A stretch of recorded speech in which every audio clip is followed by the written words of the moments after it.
Next up is another comm student, Hannah Akre. Come on over.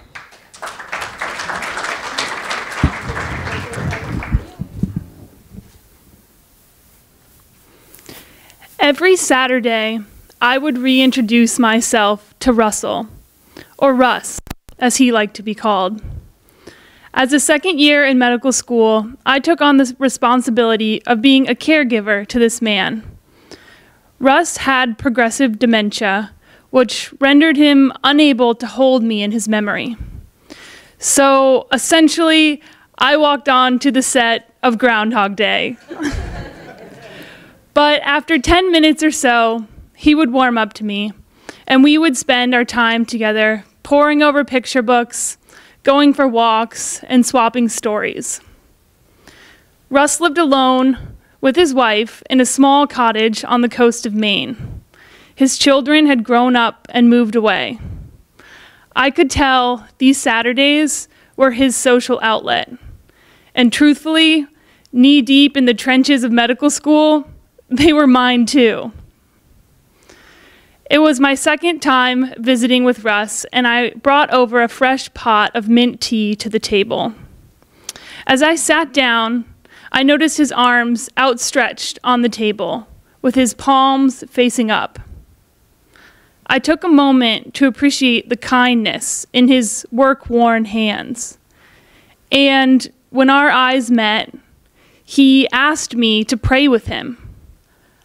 I was caught off guard and immediately felt my heart in my throat. I diverted my eye contact and did not know what to say. I stuttered over my words and finally got out, no, I don't know how.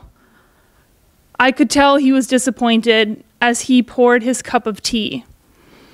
Meanwhile, I rapidly flipped the pages of that coffee table book, The Coast of Maine, and the pictures were waves crashing down on rocks as my mind was racing through his question. I felt the weight of his question throughout the following week because, well, I knew it would come again. Thankfully, I had just the mentor to reach out to. He had been a cardiologist and a pastor throughout his career. He assured me I was not the first to struggle with such a situation. He taught me I don't need to hold a religious title to pray with a patient, and that what is most important is a hand to hold, an empathetic explanation of illness, and someone to welcome prayer or spirituality as a part of healing. So next Saturday came around, and I was sitting with Russ in rocking chairs side by side.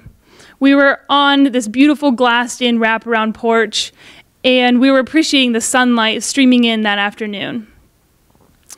In a pause in our conversation, our eyes met, and I knew what would come next. Russ asked me to pray with him. Now, it's not often in life you get a do-over. I reached my hands out to hold his, and with a great big smile, I said yes, and I let him take the lead.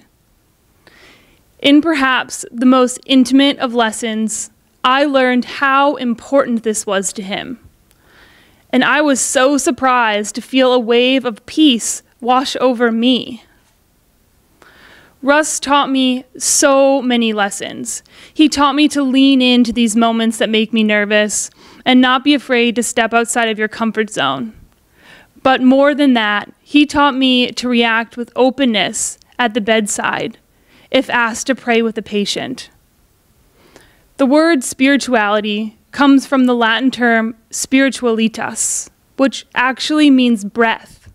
And I now welcome that collective breath and prayer as a part of caring for my patients.